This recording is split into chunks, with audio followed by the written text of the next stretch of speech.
and welcome to Freaky Friday Stories. আজ তোমাদের সাথে পরিচয় করাবো একজন নতুন মানুষকে, বা বলতে পারো একটা নতুন চরিত্রকে। আচ্ছা, তোমাদের মনে আছে আমরা অনেকদিন আগে একটা অ্যানাউন্সমেন্ট করেছিলাম, যেখানে বলেছিলাম ফ্রিকি ফ্রাইডে স্টোরিজে এক গুচ্ছ নতুন চরিত্র আসতে চলেছে। তোমরা সবাই খুব উৎসাহ দেখিয়েছিলে। তোমরা ভুলে যেতে পারো, আমরা তো ভুলিনি। যাই হোক, তো সেই যে বলেছিলাম এক গুচ্ছ চরিত্রের সাথে তোমাদের আলাপ করাবো, তো সেই এক গুচ্ছ চরিত্রের মধ্যে থেকে আজকে আমাদের সামনে এসেছেন ভবানীচরণ ভট্টাচার্য। চিনতে পারলে না? স্বাভাবিক। তো তাকে আমরা ভবানী দাদু বলেই চিনব। কে ভবানী দাদু বা কে ভবানীচরণ ভট্টাচার্য? ইনি একজন আপন ভোলা লোক, গল্প শোনাতে ভালোবাসেন। তো তার জীবনে এরকম প্রচুর ঘটনা রয়েছে যা তিনি তার সাঙ্গপাঙ্গ নাতি নাতনিদের শোনান। এছাড়াও ভবানী দাদুর চরিত্রের আরো নানান দিক আছে, সবই তোমরা গল্পে জানতে পারবে। সবই যদি এখন বলে দিই তাহলে আর গল্প শুনে কি লাভ। যাই হোক, শুনতে থাকো ভবানী দাদু সিরিজের প্রথম গল্প, সুলেখিকা মিতালি সরকারের কলম থেকে, মাসান। আজকের গল্প পাঠে রয়েছে আর্য, গল্পের সূত্রধর আমি সায়ন্তন। শুনতে থাকো ভবানী দাদু সিরিজের প্রথম গল্প, মাসান।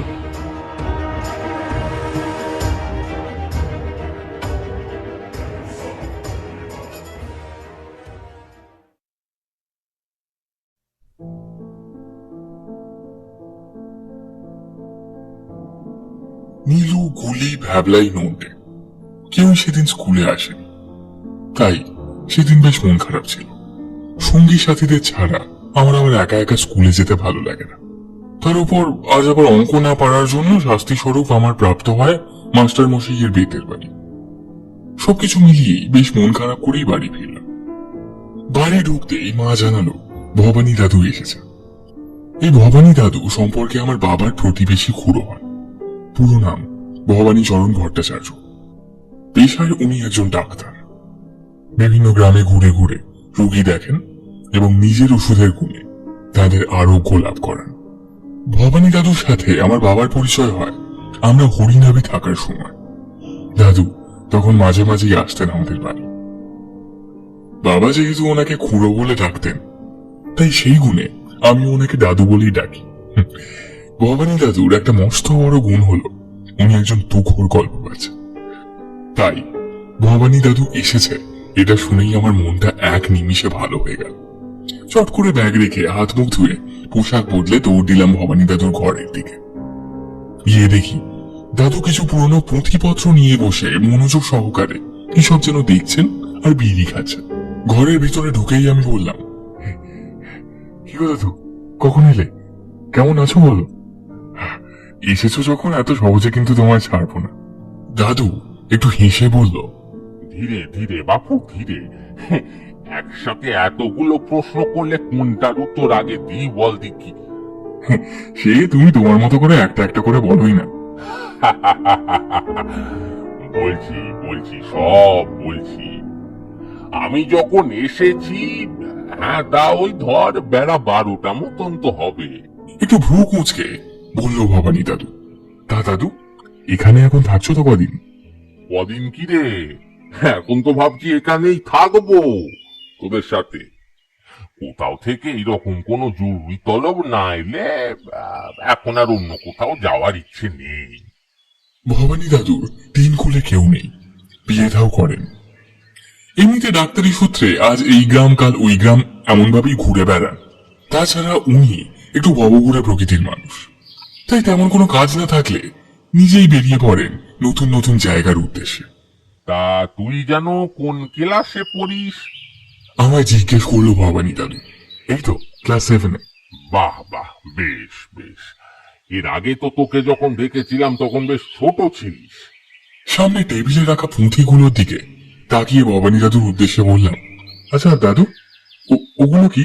এইগুলো হলো আমার ঠাকুর দাদার কিছু ওই পুরাতন পুঁথিপত্র। কি আছে এই পুঁথিগুলোতে? হ্যাঁ, এই পুঁথিতে কি আছে? এই পুঁথিতে আছে অমোঘ সমস্ত মন্ত্র, অস্বাভাবিক ক্ষমতা সম্পন্ন মন্ত্র, যা দিয়ে অপদেবতার উপর কর্তৃত্ব অর্জন করা যায়। বুঝলি, আমার ঠাকুরদা খুব কম বয়স থেকেই শ্মশান সাধনার প্রতি ঝোঁক ছিল। বুঝলি, তিনি ভারতের বিভিন্ন শ্মশানে ঘুরে বিভিন্ন শ্মশানচারী সাধকের কাছ থেকে বিভিন্ন বিদ্যা শিখেছিলেন। সেই সমস্ত বিদ্যা তিনি লিখে রেখে গেছেন এই পুঁথিতে। সত্যি সত্যি অপদেবতা বলে আবার কিছু হয় নাকি? হয়তো, আলবাত হয়। আচ্ছা দাদু, তুমি ভূত দেখেছো? ভূত? হ্যাঁ, তা দেখেছি বই কি, কত একসা ভূতকে জব্দ করে দিলাম। দাদু যে বরাবরই একটু অতিরঞ্জিত কাহিনী বলে, সেটা অজানা কিছু নয়। তবে দাদুর গল্প শুনতে বেশ ভালোই লাগে। উনি নিজের প্রশংসা শুনতে বেশ পছন্দ করেন। তাই উনার একটু প্রশংসা করলে যে উনি নিজের গল্পের ঝুলি নিয়ে বসবে, সেটুকু আমি খুব ভালো করেই জানতাম। তাই যথারীতি গল্প শোনার লোভে আমি উনার প্রশংসা করে বলতে থাকি, দাদু তুমি তো তাহলে খুব সাহসী। বড় বড় ভূত জব্দ করা তো আর মুখের কথা নয়। দাদু নিজের প্রশংসা শুনে বেশ একটু উৎফুল্ল হয়ে বলল, সে তো বটেই রে, আমি কি আর তোদের মতো ভীতু ছিলাম নাকি? সেই সব ভূত জব্দ করার গল্প একটু শোনো না, শুনি। হ্যাঁ, তা শোনানো যায়, তবে কি বলতো বুবাই, গল্প শুধু শুনলে হয় না, বুঝলি, সেটাকে অনুভব করতে হয়। আর গল্প শোনানোর মতো উপযুক্ত সময় আর পরিবেশ না হলে গল্প ঠিক জমে না। আমি একটু মুখ শুকনো করে বললাম, তাহলে কি তুমি গল্প শোনাবে না? দূর পাগল, কে বলেছে শোনাবো না? নিশ্চয়ই শোনাবো, তবে এক্ষুনি না। আর একটু সন্ধে হোক, তুই তো সব বন্ধুদের ডেকে ডেকে নিয়ে চলে আসবি, আমি গল্প শোনাবো। দাদুর কথা শুনে তো আমি বিশাল খুশি। এক প্রকার নাচতে নাচতেই মাঠে গেল নীলু, গুলি, ভ্যাবলা আর নন্টেকে ভবানী দাদুর গল্প বলার খবরটা দিতে। সবাই বিকেলে মাঠেই থাকে, আমিও ওদের সাথেই যাই মাঠে।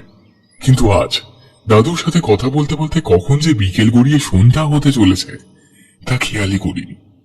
যদিও ওরা কেউই ভবানী দাদুকে চেনে না, কিন্তু ওরা আমার মতোই গল্প শুনতে খুব পছন্দ করে।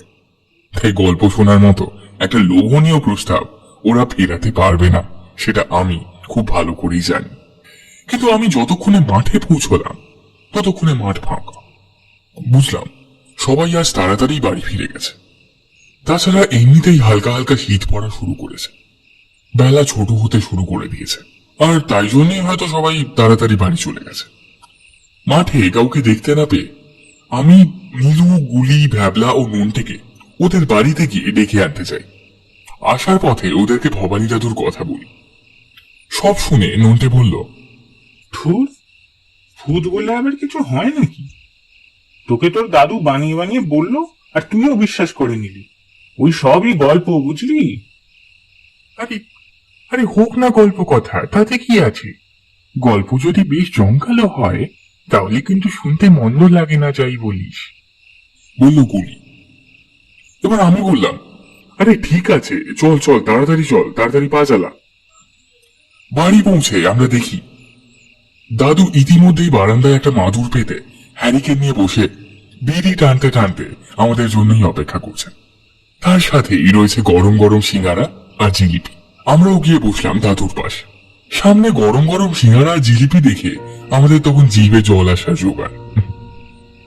গ্রাম্য পরিবেশে সন্ধ্যেবেলা খোলা বারান্দায় হ্যারিকেনের আলোয় বসে সিঙ্গারা আর জিলিপি খেতে খেতে গল্প শোনা সে এক আলাদাই অনুভূতি। দাদু, বুবাই বলল আপনি নাকি ভূত ধরে ধরে বেড়ান। একটু ব্যঙ্গ করে ভবানী দাদুকে কথাটা জিজ্ঞেস করলো নন্টে। নন্টের মুখে কিছুই আটকায় না। এমনিতেই আমাদের মধ্যে নন্টের বরাবরই সবকিছুতে একটু সাহস বেশি। তোদের দেখার দৌড় কতটা হে ছোকরা, হ্যাঁ? এই মহাবিশ্বে তোদের যা চোখে ধরা পড়ে না তাই কি শেষ কথা নাকি? দাদু ওর কথা বাদ দাও তো, তুমি তোমার ভূতের গল্পটা বলো। আর সে তো বলবো, কিন্তু এই সন্ধ্যেবেলা একটু চা না পেলে কি করে গল্প শুরু করি বলতো? কেন দাদু, হরি কাকা চা দিয়ে যায়নি তোমার? সে আধ ঘন্টা আগে হরির কাছে এক কাপ চা চেয়েছিলাম, সে বেটা বোধহয় ভুলে মেরে দিয়েছে। এবার আমি আমাদের বাড়ির চাকর হরি কাকাকে হাঁক দিয়ে বললাম, হরি কাকা, ও ও হরি কাকা, এই দাদু চাটা দাও। রান্নাঘর থেকে হরি কাকা উত্তর দিল, যাই ছোট কর্তা বাবু। মিনিট পাঁচেকের মধ্যে হরি কাকা চা দিয়ে গেল। চায় চুমুক দিয়ে এবার ভবানী দাদু ফের একটা বিড়ি ধরালো। কি দাদু, এবার গল্প শুরু করুন, নাকি এখনো পর্যন্ত গল্প ফাঁদা হয়নি? এই ছেলে, এই গল্প ফাঁদতে যাব কেন রে? তোর কি মনে হয় আমি সব বানিয়ে বানিয়ে বলি নাকি?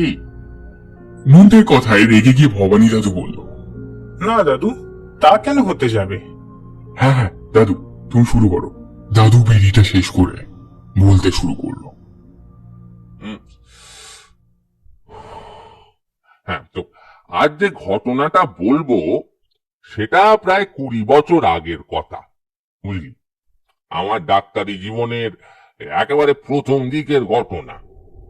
ডাক্তারি শুরু করার প্রথম 2-1 বছর শহরেই ডাক্তারি করেছি। গ্রামের দিকে সেভাবে ডাক্তার বুদ্ধির প্রচলন তখন ছিল না বললেই চলে। তাহলে তখন গ্রামের লোকেদের অসুখ হলে তারা কি করতো দাদু?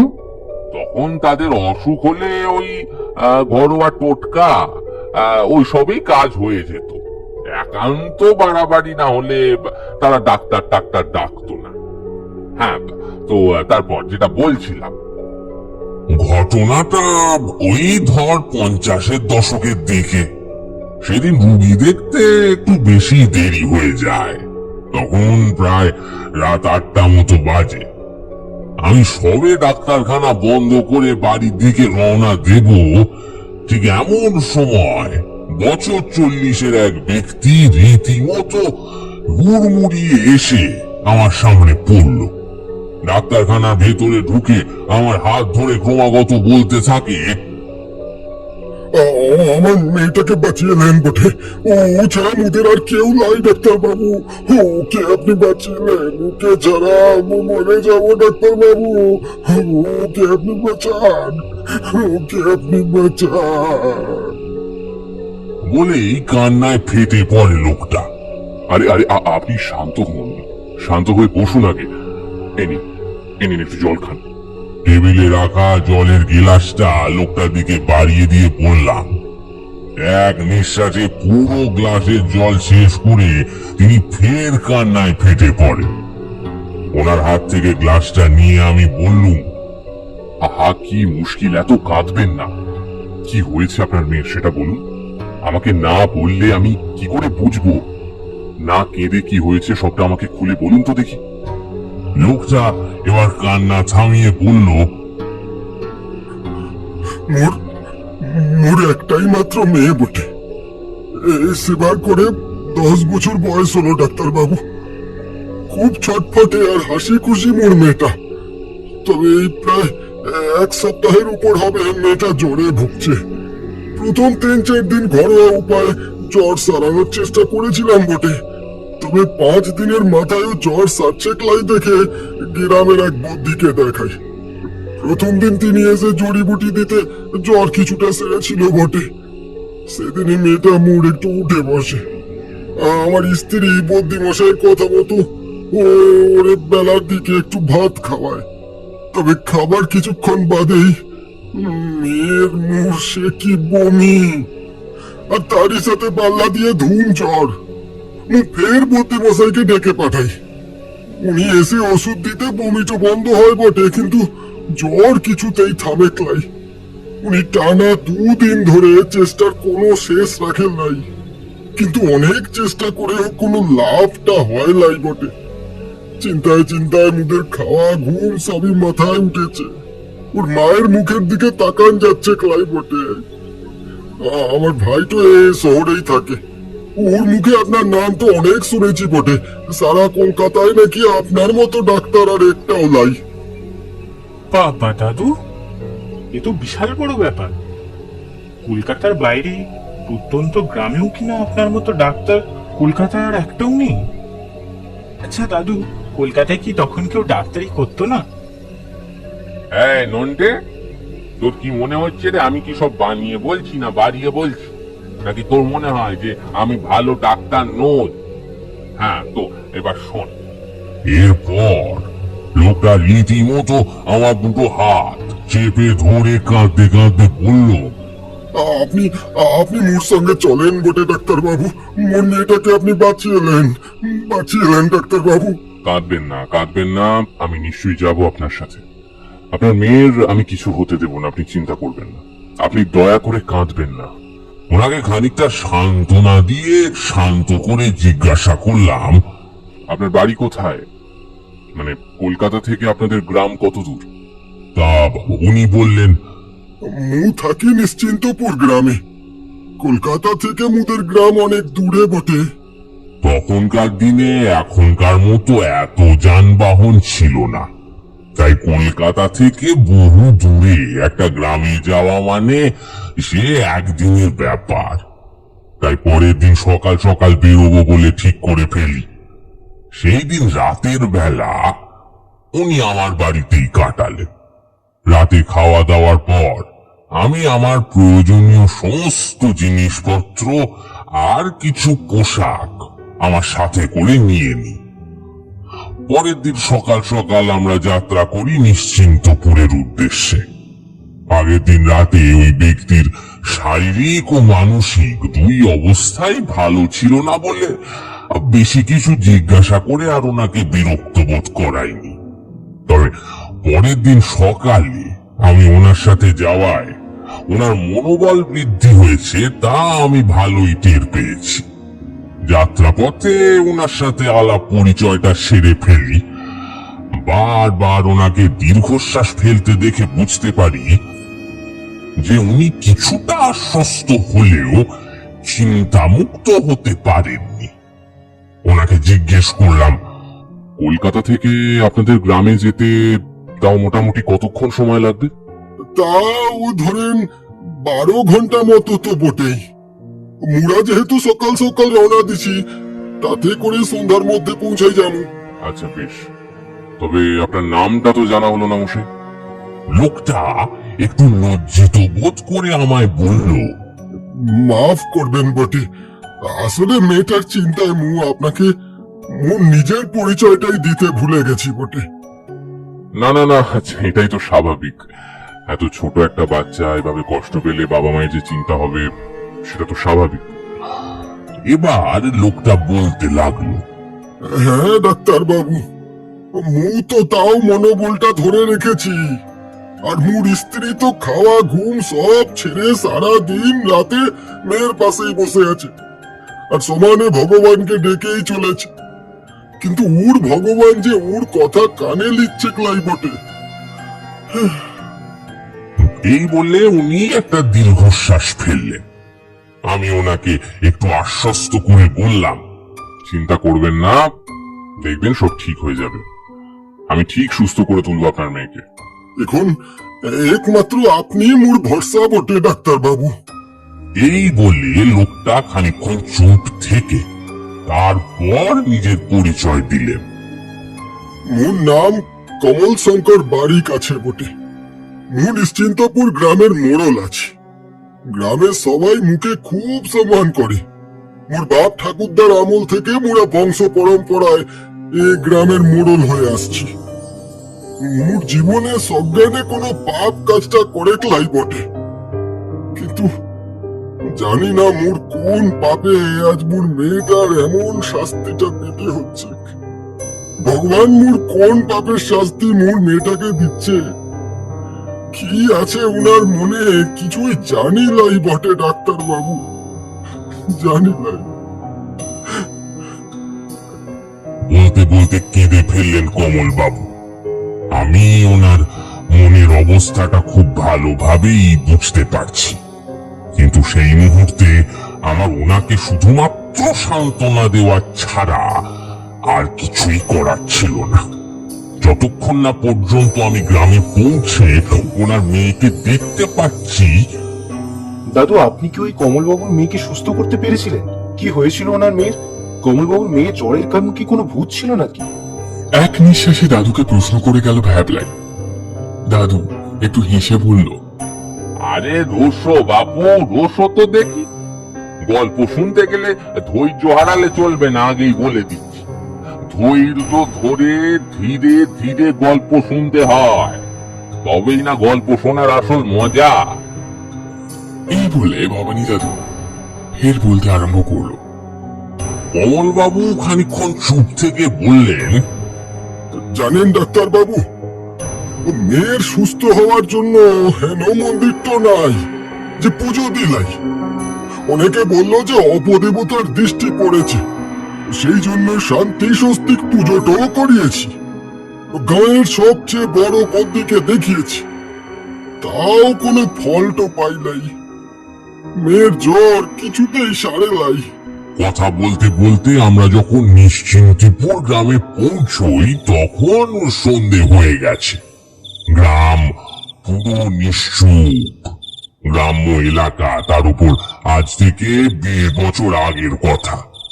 আমরা কমলবাবুর বাড়ির সামনে এসে পৌঁছতেই কমলবাবু দরজায় দুটো টোকা দিয়ে তারপর তার বাড়ির চাকরকে হাঁক দেন। পল্টু, এ দরজাটা খোল। খানিক বাদেই ভেতর থেকে চাকর পল্টু এসে দরজা খুলে দেয়। আমরা ভেতরে ঢুকি। রিমি হলো কমলবাবুর মেয়ে। সদর দরজা দিয়ে ঢুকেই বাম দিকে কলতলা।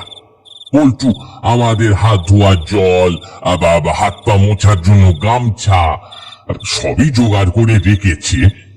হাত পা ধুয়ে নিয়ে কমলবাবুকে বললাম, বলছিলাম আমার থাকার যে ব্যবস্থাটা হয়েছে ঘরের, সেই ঘরটা যদি আমাকে একটু দেখিয়ে দেন তো ভালো হয়। বাইরের পোশাকে আমি রুগীর ঘরে ঢুকবো না। কমলবাবু আমার কথা মতো পল্টুকে ডেকে আমার ঘরটা দেখিয়ে দিতে বললেন। আমি ঘরে ঢুকে পোশাক পাল্টে রিমি যে ঘরে আছে সেই ঘরে ঢুকলাম। রিমির মাথার ধারে তার মা বসে আছে, বারে বারে জলপট্টি দিচ্ছে মেয়ের মাথায়।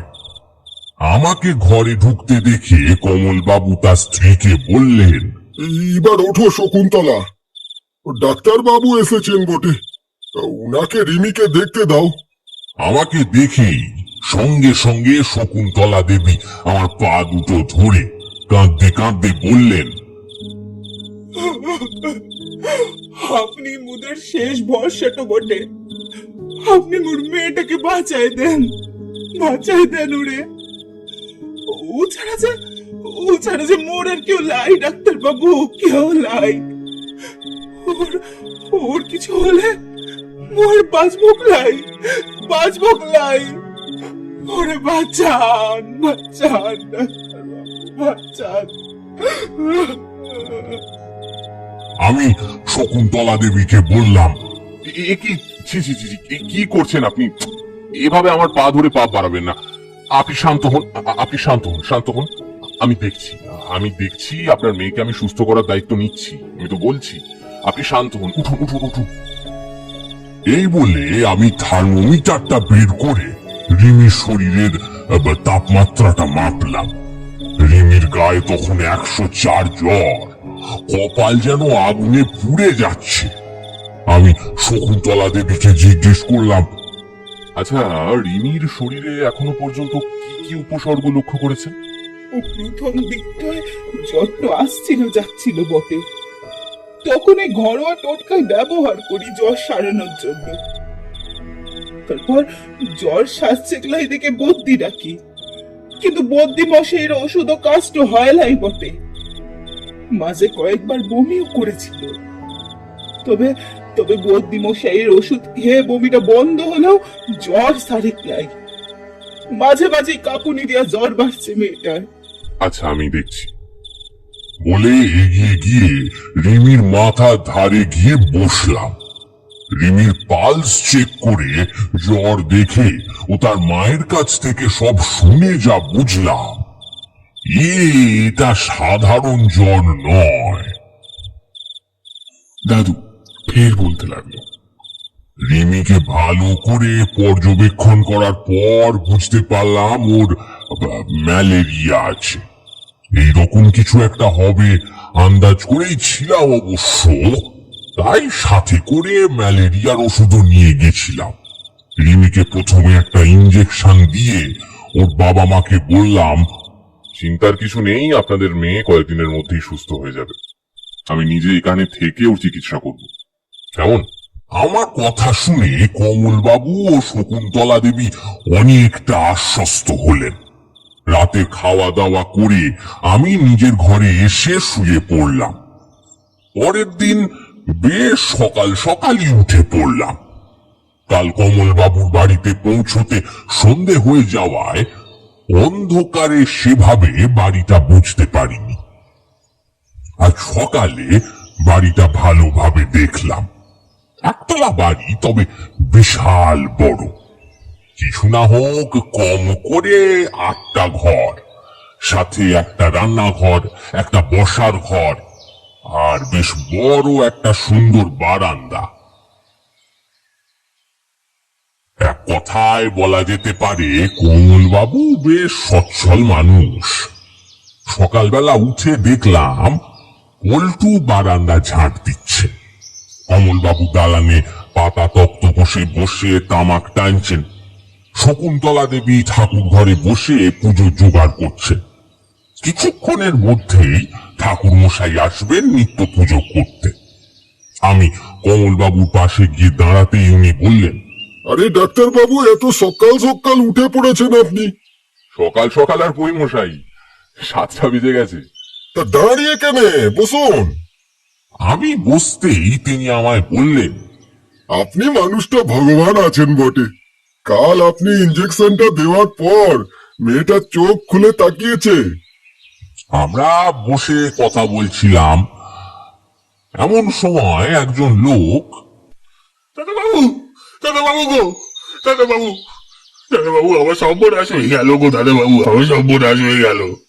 বলতে বলতে এক প্রকার ঝড়ের বেগে কমলবাবুর পায়ের কাছে এসে পড়ল। আরে আরে, এ কি করছিস বিলে? উঠ উঠ উঠ, কি হয়েছে তোর? লোকটার উদ্দেশ্যে কমলবাবু বললেন। লোকটা বলল, মোর ছেলেটা যে মরে গেল গো দাদাবাবু, ছেলেটা মরে গেল। কি বলছিস? মরে গেল মানে?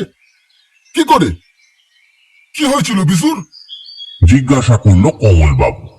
লোকটা বলল, কাল সন্ধ্যেবেলা ওর মার সাথে ঝগড়া করে ও বাড়ি থেকে বেরিয়ে গিয়েছিল দাদাবাবু। তারপর আর বাড়ি ফিরে লাই। ও সব জায়গায় ওকে খুঁজেছি দাদাবাবু, কেউ কোথাও ওকে খুঁজে পাই নাই। আজ সকালে ও মদন আমাকে এসে কইল সে নাকি জগুমিত্রের ঘাটে বিশুর লাশটা ভাসতে দেখেছি দাদাবাবু। ও যে ওই একটাই ছেলে দাদাবাবু, আমি কাকে নিয়ে বাঁচবো দাদাবাবু? ও এখন কি করবো গো? ওর মুখে থেকে আমি তাকাতে পারছি না দাদাবাবু, আমি তাকাতে পারছি না। ও শুধু নিজেকেই দোষ দিয়ে যাচ্ছে দাদাবাবু।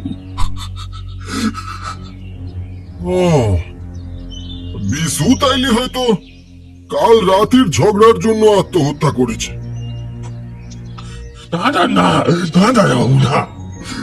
ওর বিশু মাথা গরম ছেলে হতে পারে, তো তাই বলে আত্মহত্যা করবে ক্লাই দাদাবাবু, আত্মহত্যা করবে ক্লাই? নিশ্চয়ই নিশ্চয়ই কেউ আমার ছেলেটাকে খুন করছে দাদাবাবু, কেউ আমার ছেলেটাকে খুন করছে।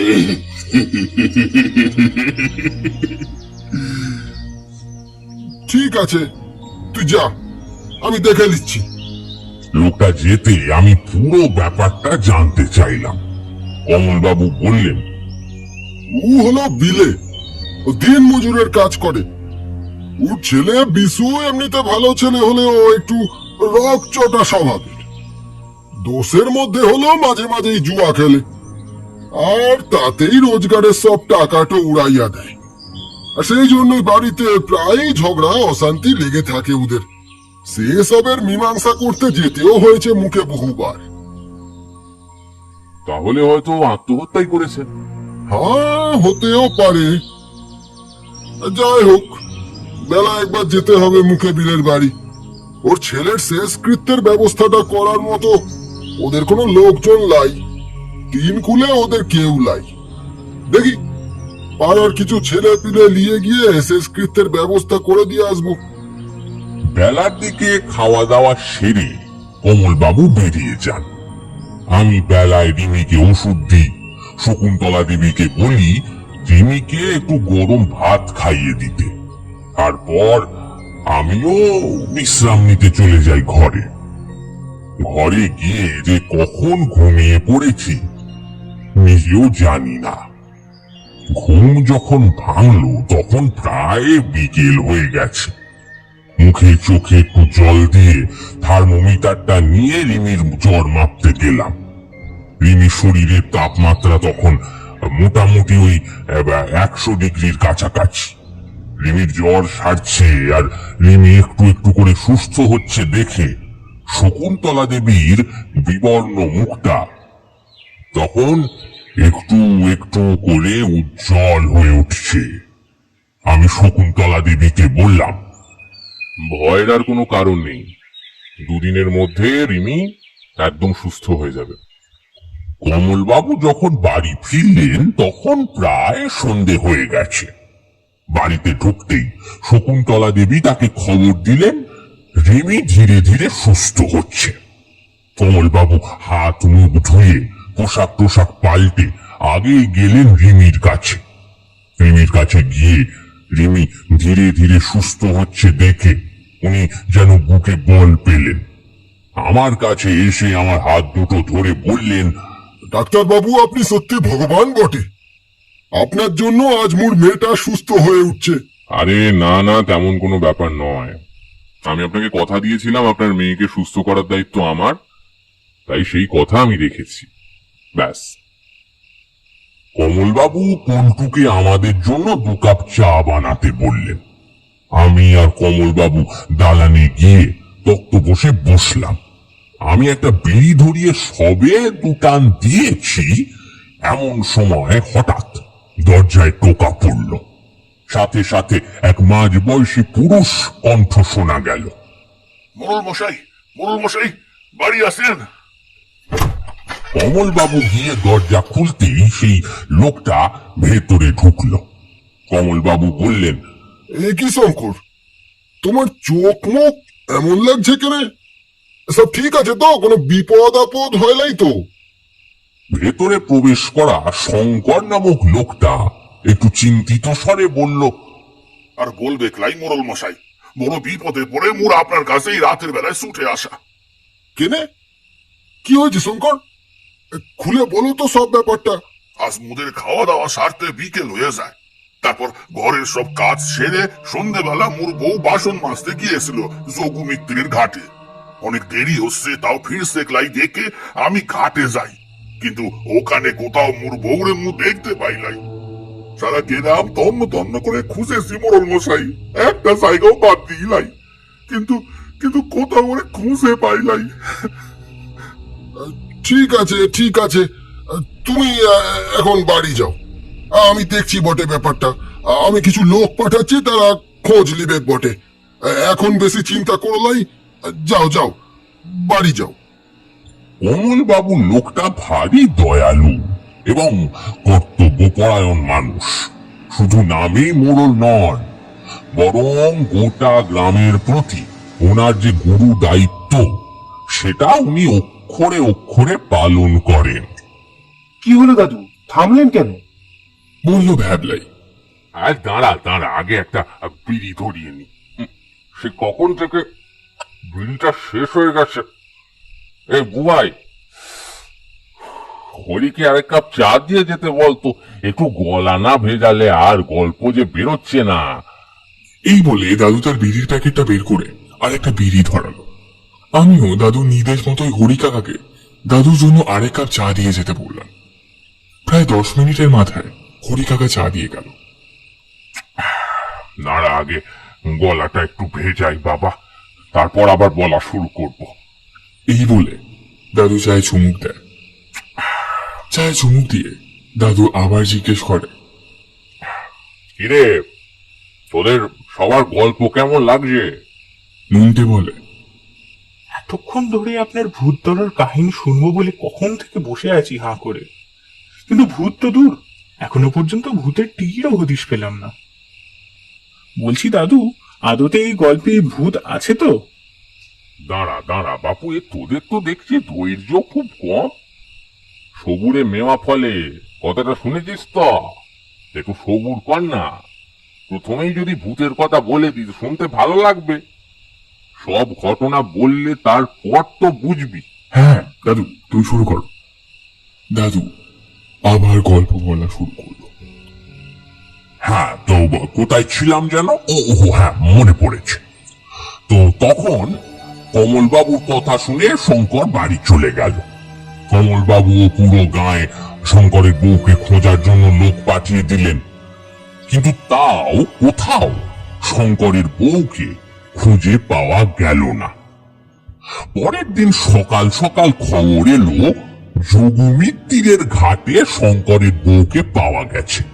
খবর পাওয়া মাত্র আমিও কমলবাবুর সাথে সেখানে ছুটলাম। ঘাটের চারিদিকে বললে বিশ্বাস করবি না, লোকে লোকারণ্য। শঙ্করের বউয়ের দেহটা তখনও জলের ওপর ভাসছে। কমলবাবু কিছু লোক দিয়ে দেহটা জলের বাইরে আনেন। শঙ্কর কাঁদতে কাঁদতে কমলবাবুকে বলল, এইটা কি হয়ে গেল বটে মোড়ল মশাই? ওকে এইভাবে দেখতে হবে কখনো কল্পনাও করি নাই যে। কমলবাবু কোন রকমে শঙ্করকে সান্ত্বনা দেওয়ার চেষ্টা করেন। বেলা বাড়তে লোকের ভিড় কমে। আমি আর কমলবাবু যখন কমলবাবুর বাড়ি ফিরে আসি তখন প্রায় বেলা গড়িয়ে দুপুর হয়ে গেছে। দুপুরের খাওয়া দাওয়ার পর আমি আবার রিমির কাছে যাই, তার শারীরিক অবস্থা কেমন তা দেখার জন্য।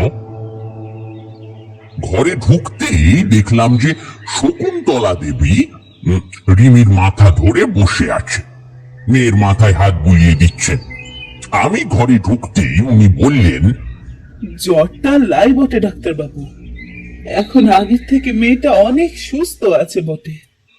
আমি রিমির কপালে হাত দিয়ে শরীরের তাপমাত্রা পরীক্ষা করে দেখলাম, সত্যি আর জ্বরটা সেরকম রিমি নেই। রিমি এখন ঘুমোচ্ছে। আমি শকুন্তলা দেবীকে বললাম, নিয়মিত ওষুধগুলো যেমন যেমন সময়ে যেমন যেমন ভাবে খাওয়াতে বলেছি সেভাবে খাওয়াতে থাকুন। তাহলে আর খুব বেশি হলে 2 থেকে 3 দিনের মধ্যে রিমি একদম সুস্থ হয়ে যাবে, আগের মতো সারা বাড়ি দৌড়ে বেড়াবে। আচ্ছা যাই, আমি আবার কমলবাবুর সাথে দেখা করে আসি। হ্যাঁ যান, উনি ছাদে আছেন। আমি ছাদে গিয়ে দেখলাম কমলবাবু আরাম কেদারায় বসে বসে তামাক টানছে। আমি যেতে আমায় বললেন, আসেন ডাক্তারবাবু আসেন, বলেন রিমির ব্যাপারে কি বুঝছেন বটে? রিমি এখন অনেকটাই সুস্থ, জ্বরটা আর একদমই নেই। তাও আমি আরো 2 দিন এখানে থাকবো, বুঝলেন। রিমি সম্পূর্ণ সুস্থ হলে আমি তারপর যাব। আপনাকে একদম চিন্তা করতে হবে না কিন্তু। আপনি যখন আছেন মুর আর চিন্তা করার দরকার নাই। আমি ছাদের পূর্ব দিকটায় যেতে আমার নজরে একটা বড় পুকুর এলো। পুকুরটা বেশ চেনা চেনা লাগলো। সকালে যে পুকুরটায় গিয়েছিলাম এটা সেই পুকুরটা বলেই মনে হলো। কমলবাবুকে জিজ্ঞেস করতে উনি বললেন, ঠিকই ধরেছেন বটে, এটাই সেই যোগু মিত্তিরের ঘাট। মুদের ছাদ থেকে এটা বেশ ভালোভাবেই দেখা যায়। সত্যি কমলবাবুদের ছাদ থেকে চারপাশের দৃশ্যটা খুব সুন্দর। শহরে সারাক্ষণ ইট কাঠের দেওয়ালের ভেতর যেন ভালোভাবে নিঃশ্বাস নেওয়া যায় না, তবে গ্রামের পরিবেশে একটা আলাদা শান্তি আছে। বিকেল হতে আমরা নিচে নেমে এলাম।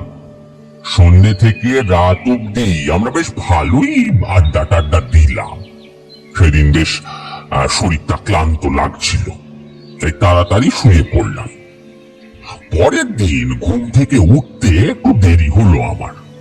ঘুম থেকে উঠে সারা বাড়িতে কোথাও কমলবাবুকে দেখতে না পেয়ে শকুন্তলা দেবীর কাছে ওনার খোঁজ করলে জানতে পারি উনি যোগমিত্তিরের ঘাটে গেছেন। তা আমি চোখ মুখ ধুয়ে বেরিয়ে পড়ি। যোগমিত্তিরের ঘাটে পৌঁছে দেখি আগের দিনের মতো আজকেও বেশ ভিড় জমেছে। ঘাটের এক ধারে কমলবাবুকে দাঁড়িয়ে থাকতে দেখে আমি ওনার দিকে এগিয়ে গেলাম। তা কমলবাবুর কাছে কি হয়েছে জানতে চাওয়ায় উনি বললেন, আর বলবে ক্লাই ডাক্তার বাবু, পরপর যে কি হচ্ছে কিছুই তো বুঝতে পারছি ক্লাই। এই নিয়ে পরপর 3 জন জলে ডুবে মারা গেল, তা ওই যোগমিত্তিরের ঘাটে। আর যারা যারা মারা গেছে সবাই খুব ভালোভাবেই সাঁতার জানতো, তাই তাদের এভাবে জলে ডুবে মারা যাওয়াটা পুরাই অস্বাভাবিক বটে। আর আজ যার লাশটা পাওয়া গেছে সে একটু জেলে ছিল, তার সাঁতারে পারদর্শিতা আমার চেয়েও ঢের বেশি। তার বাড়িতেও কোনো ঝগড়া অশান্তি হয়নি যে সে আত্মহত্যা করবে। কমলবাবুর কথা শুনে পুরো ব্যাপারটা আমারও বেশ সন্দেহজনক লাগলো। পর এইভাবে 3 জন ব্যক্তি জলে ডুবে মৃত্যুটা সত্যি অস্বাভাবিক ব্যাপার। আমার মাথায় তখনই বিদ্যুৎ খেলে যাওয়ার মতো একটা কথা মনে পড়ে যায়। আমি সঙ্গে সঙ্গে কমলবাবুকে ডেকে বললাম, কমলবাবু, আপনি আপাতত বিকেলের পর এই ঘাটে কোনো মানুষের আসা নিষিদ্ধ করে দিন। কমলবাবু কিছুটা বিস্মিত হয়ে আমাকে জিজ্ঞেস করলেন, কেন ডাক্তার বাবু, কি হয়েছে? মু তো কিছুই বুঝছি নাই। এত শত আমি এক্ষুনি আপনাকে বোঝাতে পারবো না, আর আমি বললে আপনি বুঝতেও পারবেন না। শুধু আপাতত আপনি একটা কাজ করুন, বিকেলের পর এই ঘাটে মানুষ যেন না আসে, ঠিক আছে? বন্ধ করে দিন আসা যাওয়া। এই বলে আমি তীর বেগে ওখান থেকে কমলবাবুর বাড়ি ফিরে আসি। কমলবাবুর বাড়িতে যখন ফিরি তখন বেলা অনেক হয়ে গেছে। কমলবাবুর স্ত্রী শকুন্তলা দেবী আমাকে ওইভাবে শশব ব্যস্ত হয়ে ঢুকতে দেখে জিজ্ঞেস করলেন, কি হয়েছে বটে ডাক্তার বাবু? আপনাকে দেখে মনে হচ্ছে আপনি কিছু চিন্তাটা করছেন বটে। না না, তেমন কিছুই নয়। আসলে অনেক বেলা হয়ে গেছে, রিমির ওষুধটা ঠিক সময় মতো খাওয়ানো হয়েছে কিনা সেটাই জানার জন্য আসলে তাড়াহুড়ো করে চলে এলাম আর কি। হ্যাঁ ডাক্তার বাবু, মু রিমিকে ওষুধটা সময় মতোই খাইয়ে দিচ্ছি বটে। রিমি আগের থেকে এখন অনেক সুস্থ হয়েছে। আপনি এক কাজ করেন ডাক্তার বাবু, আপনি গিয়ে গা ধুয়ে নেন, মু আপনার খাবারটা বেড়ে দিচ্ছি বটে। আচ্ছা বেশ। বলে আমি স্নান সারতে কমলবাবুর বাড়ির ঘাটে চলে গেলাম। স্নান সেরে এসে কমলবাবুর সাথে একসাথে খেতে বসলাম। খেতে বসে কমলবাবু আমায় জিজ্ঞেস করলেন, ডাক্তার বাবু, মোর একটা প্রশ্ন আছে বটে। কি প্রশ্ন কমলবাবু? কমলবাবু খানিক চুপ থেকে বললেন, আপনি গ্রামের মানুষদের বিকেলের পর যোগমিত্তিরের ঘাটে নামতে বারণটা করলেন বটে, কিন্তু তার কারণটা তো এখনো পর্যন্ত বললেন লাই। ধৈর্য ধরুন কমলবাবু, খুব শীঘ্রই সব বুঝতে পারবেন। খাওয়া দাওয়া করে সোজা ঢুকে গেলাম ঘরে। ঢুকেই আমি পুরনো পুঁথিগুলো নিয়ে বসলাম। বাহ দাদু, আপনি তো ডাক্তারি করতে গিয়েছিলেন, ওখানে আপনি আবার পুঁথি পেলেন কি করে? ব্যঙ্গ করে কথাটা বলল নন্টে। দাদু তখন নন্টের কথার উত্তরে বলল, আমি যেখানেই যাই আমার বইপত্তরের সঙ্গে ওই ঠাকুরদার দেওয়া পুঁথিগুলোকেও আমি নিয়ে যাই। আমার ঠাকুর দাদার কাছে শুনেছিলাম যে কিছু কিছু জলাশয় এমন কিছু প্রেত বসবাস করে যারা সন্ধ্যের পর জলাশয়ে আসা মানুষদের জলে টেনে নিয়ে গিয়ে মেরে ফেলে। আমি পুঁথিগুলো নামাই সেই প্রেত সম্পর্কে বিস্তারিত জানার জন্য। কিছু পাতা উল্টানোর পর আমার চোখে পড়ে দেও নামক একটা প্রেতের কথা। এই দেওয়ের আবার 24 রকম প্রজাতি রয়েছে। তারই মধ্যে একটা হলো এই জল দেও বা কি বলে জল মাসান। হ্যাঁ, খুব পুরনো কোনো পুকুর বা জলাশয়ে এই ধরনের প্রেতেরা নিজেদের ঘাঁটি গেড়ে বসে। তবে কোনো কোনো ক্ষেত্রে দেখা যায় যে প্রত্যহ ব্যবহৃত কোনো জলাশয়েও এরা মাঝে মাঝে চলে আসে। আর এই ধরনের জলাশয়ে যদি কেউ সন্ধ্যের পর নামে তখন এই জলদেও বা জলমাসান তাকে নিজের শিকার বানায়। এই জলদেও বা জলমাসান বিশাল শক্তিশালী এক প্রকার প্রেত। সাধারণ মানুষের এর সাথে লড়ার ক্ষমতা নেই। সন্ধ্যেবেলা জলাশয় কেউ গেলে এরা তাদের পা টেনে নিয়ে একবারে জলের গভীরে চলে যায় এবং সেখানেই তাদের শ্বাসরোধ করে ডুবিয়ে মেরে দেয়। এই ধরনের প্রেতদের বশীভূত করার ক্ষমতা আছে। একমাত্র উগ্র মাসানি শক্তির সাধকদের পক্ষেই সম্ভব, যা সাধারণ তান্ত্রিকদের কাছে থাকে না। সাধারণ তান্ত্রিকদের পক্ষে এই প্রেতদের পরাজিত করা অসম্ভব। এর বাইরে কোনো তথ্য আমি ঠাকুরদার ওই বই থেকে পাইনি। তবে বিভিন্ন গ্রামে ঘোরার ফলে আমার একবার এমনই একজন উগ্র মাসানি শক্তির সাধকের সাথে পরিচয় হয়। তখন আমি ছিলাম মিঠানি নামে এক গ্রামে। এই গ্রামে থাকাকালীন গ্রামের লোকেদের কাছে জানতে পারি যে সেই গ্রামের শ্মশানে এক মহা সাধক এসেছেন। তিনি নাকি মহাসিদ্ধ একজন কাপালিক। ছোট থেকেই আমার আবার এই সমস্ত শ্মশান সাধনার প্রতি আগ্রহ ছিল। তা সেই সাধকের বশেই আমি যাই ওই কাপালিকের সাথে দেখা করতে। তবে যাওয়ার আগে আমাকে গ্রামের লোকেরা সাবধান করে বলেন যে ওখানে না যাওয়াই আমার পক্ষে ভালো। কিন্তু আমি সে কথা গ্রাহ্য না করেই একদিন ওনার সাথে দেখা করতে চলে যাই। আমাকে দেখে উনি বেশ ক্রুদ্ধ হন। রীতিমতো শ্মশানে থাকা চেলা কাঠ ফাট আমার দিকে নিক্ষেপ করতে থাকেন। সেই মুহূর্তে আমি ওখান থেকে কোনো রকমে পালিয়ে বাঁচি। তবে সেই দিনই ঠিক করেছিলাম যে ওনার সাথে কথা আমি বলবই। পরের দিন আমি আবারও একই সময়ে শ্মশানে পৌঁছই এবং সেই দিন উনি একইভাবে আমাকে ওইখান থেকে তাড়িয়ে দেন। তবে আমিও না চোরবান্দা। একবার যখন ঠিক করেছি আমি ওনার সাথে কথা বলবো, তখন আমি কথা বলেই ছাড়বো। আবারও তার পরের দিন আমি সেখানে উপস্থিত হই। কিন্তু অদ্ভুত ভাবে উনি সেদিন আমাকে শ্মশানে যেতে দেখেও শান্তভাবে নিজের জায়গায় বসে থাকে।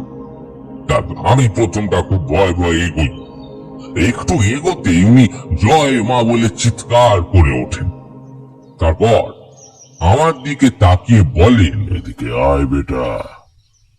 আমি সাহস করে ওনার সামনে গিয়ে বসলাম। উনি আমায় বললেন, কি চাই তোর? কেন বারবার এখানে আসিস? আমার প্রণাম নেবেন সাধু বাবা। ছোটবেলা থেকেই আমার শ্মশান সাধনার প্রতি একটা আলাদা আগ্রহ রয়েছে। ছোটবেলায় মাঝে মাঝেই চলে যেতাম বাড়ির কাছাকাছি শ্মশানে, যার জন্য বহুবার বাড়িতে বকাও খেয়েছি। এখানে এসে যখন আপনার ব্যাপারে জানতে পারি, তখন আমার আপনার সাথে সাক্ষাৎ করার আগ্রহ জাগে। আপনি আমাকে নিজের শিষ্য বানিয়ে নিন সাধু বাবা। উনি হালকা হেসে বললেন, তোর বেটা, এইভাবে কি শিষ্য বানানো যায় নাকি? হ্যাঁ, শ্মশান সাধনা মহা সাধনা, এ বড় কঠিন সাধনা। তুই পারবি না। এই সাধনার জন্য সংসারের সব মায়া ত্যাগ করতে হয়। আমি পৃথিবীর সমস্ত ইচ্ছা শক্তি এক জায়গায় করে বললাম, পারবো পারবো সাধু বাবা, আমি সব মায়া ত্যাগ করতে পারবো। তবে আপনি আমাকে নিজের শিষ্য বানিয়ে নিন। তোর ভাগ্যে শ্মশান সাধনা নেই, তবে তোর মধ্যে কিছু দৈবিক শক্তি লাভের যোগ আছে। আমি তোকে সেই শক্তি লাভে সাহায্য করতে পারি মাত্র। এই বলে শুরু আমার শক্তি লাভের সূচনা পর্ব। প্রায় 6 মাস তার কাছ থেকে আস্তে আস্তে বিভিন্ন দৈবিক শক্তি লাভ করলাম। শক্তি লাভের শিক্ষার শেষ পর্বে আমি ওনার কাছে ওনার সাধনা সম্পর্কে জানতে চাই। প্রথমে উনি কিছু বলতে না চাইলেও পরে অনেক জোর করার পর উনি বললেন উনি দক্ষিণা কালীর সাধক এবং সেই জন্য সেই সাধনা সূত্রে তিনি অনেক শ্মশানে সিদ্ধি লাভ করেন। আর তারই মধ্যে একটা হলো উগ্র মাসানি শক্তি। এই মাসানি শক্তি সম্পর্কে জানতে চাইলে তিনি বলেন যে ব্যাপারে বিস্তারিত বলা নিষিদ্ধ বেটা। তবে তুই যদি কোনোদিনও মাসান শক্তির মুখোমুখি হোস, তবে তার সাথে আপাতভাবে লড়ে তাকে আগামী 100 বছরের জন্য বেঁধে রাখার বিদ্যা আমি তোকে শিখিয়ে দেব। তখন আমি তাকে জিজ্ঞাসা করলাম যে আমি যে মাসান শক্তির মুখোমুখি হয়েছি সেটা আমি বুঝবো কি করে? সঠিক সময় এলে তুই নিজেই বুঝে যাবি। সেদিন ঠাকুর দাদার পুঁথিতে জল দেও বা জল মাসান সম্পর্কে পড়ে বুঝতে পারি যে শ্মশানের সেই কাপালিক সেদিন আমাকে এই প্রেত সম্পর্কেই বলেছিলেন। তবে যদিও ঠাকুর দাদার পুঁথিতে জল দেওকে বশীভূত করার কোনো উপায় লেখা ছিল না, মাসানকে বশীভূত করা বা পরাজিত করার ক্ষমতা যে আমার নেই সেটা আমি আগে থেকেই জানি। তবে কাপালিকে শেখানো সেই বিদ্যার দ্বারা জলদেও বা জল মাসানকে আগামী 100 বছরের জন্য বেঁধে দেওয়ার ক্ষমতাটা আমার ছিল। কাপালিকের কথা শুনে বুঝেছিলাম যে মাসান একটা মহাশক্তিধর আত্মা, যাদের পরাজিত করতে হলে উগ্র মাসান শক্তিতে সিদ্ধ হতে হয়। মাসানের সাথে লড়াই করার সময় সে বিভিন্ন ভাবে আমাদের দুর্বল করে পরাজিত করে দিতে পারে। মাসানের ওপর তাৎক্ষণিকভাবে কর্তৃত্ব অর্জন করে তাকে বেঁধে দেওয়ার যে পদ্ধতি তিনি বলেছিলেন, আমি সেই পদ্ধতির দ্বারা যোগমিত্রের ঘাটে থাকা জল দেও বা জল মাসানকে আগামী 100 বছরের জন্য বেঁধে দেব বলে ঠিক করলাম। সেদিন বিকেলেই আমি কমলবাবুর সাথে আলোচনায় বসি। কমলবাবুকে সব ব্যাপারটা খুলে বলতে উনি বলেন, কি বলছে বটে ডাক্তার বাবু? জল দেও? তাকে তাড়ানোর কোনো উপায় কি আপনার জানা নাই? এভাবেই কি আমাদের গ্রামের মানুষরা একে একে মারাটা যাবে বটে? জলদেওকে পরাজিত করার ক্ষমতা তো আমার নেই, তবে তাৎক্ষণিক সময়ের জন্য তার উপর কর্তৃত্ব অর্জন করে তাকে আজ্ঞা দেওয়ার বিদ্যা আমার জানা আছে। সেই বিদ্যার প্রয়োগ করে আগামী 100 বছরের জন্য আপনাদের গ্রামের জলদেওকে আমি বেঁধে দিতে পারি। আপনি তাই করেন ডাক্তার বাবু, তাই করেন। হ্যাঁ, তবে তার জন্য আমার কিছু সামগ্রী প্রয়োজন হবে। আমাকে একটা মহাযজ্ঞ করতে হবে যত তাড়াতাড়ি সম্ভব। ঠিক আছে ডাক্তার বাবু, আপনার কি কি লাগবে আপনি বলুন, আমি কাল সকালের মধ্যেই সব জোগাড় করে দেব। শুনুন তবে, একটা শোল মাছ পোড়া আর একটা ছাগল বলি দিতে হবে। মাসানকে তুষ্ট করতে হলে মাছ পোড়া আর রক্ত মাংস প্রয়োজন। তার সাথে সিঁদুর ও পুজোর আর যা যা সামগ্রী লাগবে সেটা আমি আপনার সাথে বাজারে গিয়ে কিনে আনবো। কাল রাতেই আমি যজ্ঞ করব। আর এই যজ্ঞের ব্যাপারে বা এই জল দেওয়ার ব্যাপারে যেন গ্রামবাসী এক্ষুনি কিছু জানতে না পারে, ঠিক আছে? আর কাল সারা দিন মনে রাখবেন, সারা দিন যেন কেউ যোগমিত্রের ঘাটের ধারে কাছেও না আসে। আগে ডাক্তার বাবু, আমি সব রকম ব্যবস্থা করে দেব। তো যেমন ভাবা তেমন কাজ। পরের দিন সকালে কমলবাবু একটা শোল মাছ আর একটা ছাগল কিনে আনেন। বেলার দিকে আমি কমলবাবুর সাথে গিয়ে বাদ বাকি প্রয়োজনীয় জিনিস কিনে আনি। যেহেতু সেদিন ঘাটের ধারে মানুষের আসা নিষিদ্ধ করা হয়েছে, তাই ঘাট পুরো ফাঁকা। আমি আর কমলবাবু মিলে প্রয়োজনীয় সামগ্রী সন্ধ্যের মধ্যেই ঘাটের ধারে জোগাড় করে ফেলবো বলে ঠিক করি। তারপর আমি একা রাতের বেলা যজ্ঞে বসবো। সেই কথা মতো সন্ধ্যেবেলা আমরা ঘাটের ধারে উপস্থিত হই। তখন দেখি সে আর এক বিপত্তি। এক চাষি সম্ভবত ধান বাঁধা থেকে সবে ফিরছেন। গরমকাল, ঘেমে মেয়ে একাকার। তিনি ক্লান্তি দূর করার জন্য ঘাটে স্নান করতে নামছেন। সৌভাগ্যবশত আমরা সেই মুহূর্তে ওখানে পৌঁছে যাওয়ায় কোনো মতে ওনাকে বাঁচিয়ে ফেলি।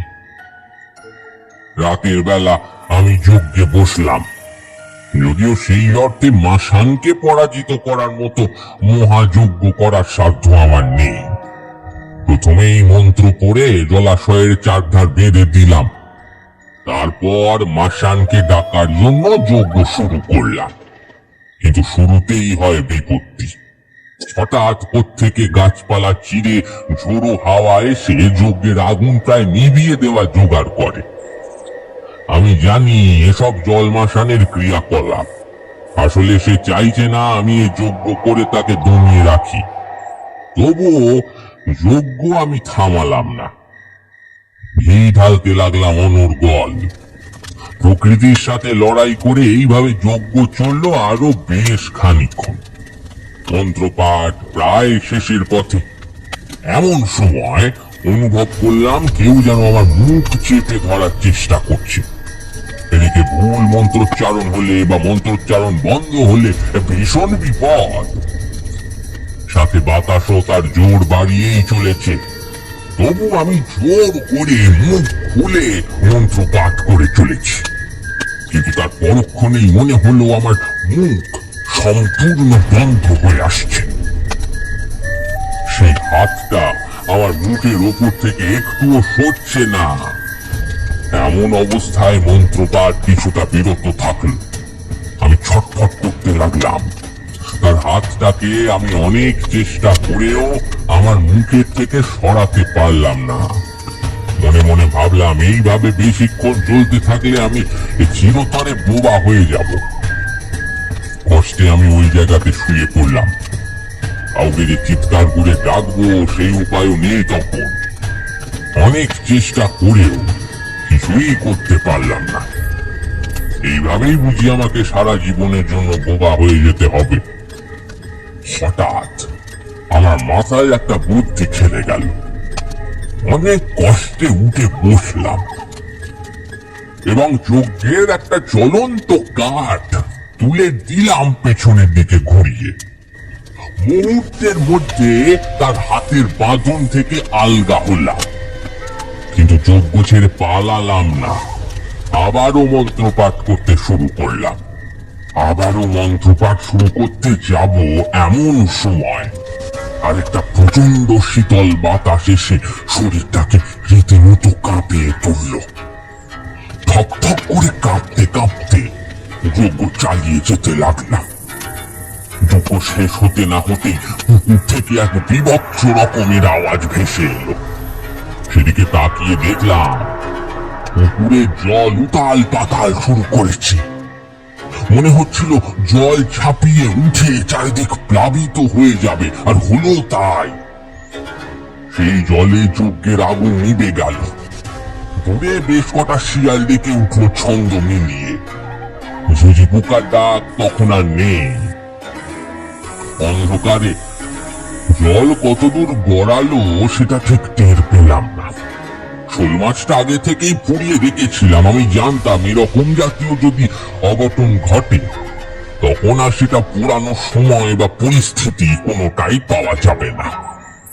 সাথে সাথে শোল মাছ পোড়া ছাগল বলি দিয়ে সেই রক্ত মাংস মাসানের উদ্দেশ্যে উৎসর্গ করে দিতেই জলের ভেতর থেকে বেরিয়ে আসে সেই জল দেও বা জল মাসান। বাবা, কি বিভৎস তার রূপ, কি বিভৎস হাসি! আমি কোনোদিনও সেই দৃশ্য ভুলতে পারবো না রে। আজও সে কথা ভাবলে আমার গায়ে কাঁটা দিয়ে ওঠে। কি আদেশ প্রভু? এক নাকি সুরে বলে উঠল সেই জল দেও। আমি সারা বিশ্বের সাহস একত্র করে বললাম, এ জল দেও, আমি তোমায় আদেশ দিচ্ছি, আজ থেকে আগামী 100 বছর আর তুমি এই জলাশয়ে আসা কোনো মানুষের কোনো প্রকার ক্ষতি করবে না, কাউকে তুমি হত্যা করবে না। একটা বিকট হাসি হেসে খ্যাস খ্যাসে স্বরে একটা কথা বলল সে। তাহলে আমি কি করে থাকবো? শিকার না করলে আমার কেমন করে চলবে? আমি তখন সেই জলদেওর উদ্দেশ্যে বললাম, তুমি এখন আমার বশে, তাই আমার আদেশ যে তোমাকে পালন করতেই হবে। আগামী 100 বছর তুমি এই জলাশয়ে আসা কোনো মানুষের ক্ষতি করবে না, কাউকে হত্যা করবে না, তার বদলে গ্রামবাসী তোমার উদ্দেশ্যে প্রতি সপ্তাহে একটি করে ছাগলের বলি দেবে। আবারও এক বিভৎস হাসিতে চারপাশ ভরিয়ে দিয়ে জল দেও যথাজ্ঞা প্রভু। বলে আবারও জলের তলায় চলে গেল। আমি লক্ষ্য করলাম আকাশের পূর্ব দিকে উষা দেখা দিয়েছে। সারা আকাশ রাঙা হয়ে রয়েছে। খানিক বাদে দূর থেকে কমলবাবুকে উদ্বিগ্ন হয়ে ছুটে আসতে দেখলাম। কমলবাবু আমার কাছে এসে বললেন, ডাক্তার বাবু, আপনি আপনি ঠিক আছেন তো? হ্যাঁ, আমি একদম ঠিক আছি কমলবাবু। আর চিন্তার কোনো কারণ নেই। জলদেও আর আগামী 100 বছর এই গ্রামের কোনো মানুষের কোনো ক্ষতি করবে না। তবে তার পরিবর্তে প্রতি সপ্তাহে তাকে ওই জলাশয়ে একটা করে ছাগল মানে শিকার হিসেবে, বুঝতেই পারছেন। আর এর অন্যথা হলে কিন্তু জলদেও রুষ্ট হবে। আগে ডাক্তার বাবু, তাই হবে। তারপর কি হলো দাদু? জিজ্ঞাসা করলো ভ্যাবলাই। তারপর তো আমি ওই গ্রামের মানুষের কাছে সাক্ষাৎ ভগবানের এক রূপে সমান হয়ে গেলাম। জলদেওকে আগামী 100 বছরের জন্য বেঁধে ওদের সমস্যা মুক্ত করে আমি তখন ওই গ্রামের বলতে পারিস নায়ক। আরো 1 সপ্তাহ গ্রামের মোড়ল কমলা শঙ্কর বাবু আমাকে তার বাড়িতে রেখে খাতির যত্ন করলেন। সেই লাহি ব্যাপার তখন। আপনার কথাটা কতটা সত্যি বা কতটা মিথ্যা সেটা না জানলেও গল্পটা বেশ ভালোই ছিল। আমাদের আপাত দৃষ্টির বাইরে এমন অনেক জিনিস আছে, বুঝলি নন্টে। শোন, যা এই তোদের মতো এখনকার দিনে ছেলে পিলে সেসব মানতে চায় না। ঠিক আছে, চল এবার তোরা সব ওঠ। আবার পরে কোনো একদিন অন্য একটা গল্প শোনাবো। যা। দাদু, আমাদের সকলের তো রবিবার করে স্কুল ছুটি থাকে। আমরা প্রতি রবিবার আপনার কাছে আসবো গল্প শুনতে। আপনাকে কিন্তু গল্প শোনাতেই হবে। ভবানী দাদু আবার বলল, আচ্ছা বেশ, তাই হবে। তাহলে আজকের মতো উঠি।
এতক্ষণ তোমরা শুনছিলে মাসান, রচনা মিতালি সরকার। আজকের গল্প পাঠ করেছে আর্য। গল্পের সূত্রধার ও ভবানী চরণ ভট্টাচার্যের চরিত্রে ছিলাম আমি, সায়ন্তন। অন্যান্য চরিত্রে আমার সাথে ছিল আর্য, শঙ্খ, সৌমেন, তৃষা, প্রীতম, সৌরভ এবং ইন্দ্রনীল। আজকের গল্পের প্রচ্ছদ নির্মাণ করেছে টিম পিক্সেলেট থেকে বৃষ্টি। গল্পের নাট্যরূপ নির্মাণ করেছে উমা। শব্দ সংযোজনে ছিল লিও। আবহ সঙ্গীত ও স্পেশাল এফেক্টসে ছিল শঙ্খ। ভিডিও মোশনে ছিল রণজয়। তাহলে কেমন লাগলো তোমাদের আমাদের আজকের এই নিবেদন? আর ভবানী দাদুকে ভবিষ্যতে তোমরা আরো বেশি করে চাইছো কিনা, কি কি গল্পে চাইছো অবশ্যই জানিও। আর তোমরা কি কি ধরনের গল্প আমাদের ফ্রিকি ফ্রাইডে স্টোরিজে শুনতে চাইছো তারও একটা লিস্ট অবশ্যই কমেন্টে জানিও। ভিডিওটা যদি ভালো লাগে অবশ্যই একটি লাইক করে দিও, চ্যানেলটাকে সাবস্ক্রাইব করে পাশে থেকো, বেল আইকনে ক্লিক করতে ভুলো না প্রতিটা গল্পের আপডেট সবার আগে পাওয়ার জন্য। আমাদের ফলো করতে পারো ফেসবুক পেজের লিংক তোমরা পেয়ে যাবে ডিসক্রিপশন বক্সে। তাহলে দেখা হচ্ছে পরের গল্পে, আরো একটা দুর্দান্ত গল্প নিয়ে খুব তাড়াতাড়ি ফিরছি। সবাই ভালো থেকো, সুস্থ থেকো, প্রচন্ড গরম পড়েছে, সাবধানে থেকো। দেখা হচ্ছে পরের পর্বে। নমস্কার, ধন্যবাদ।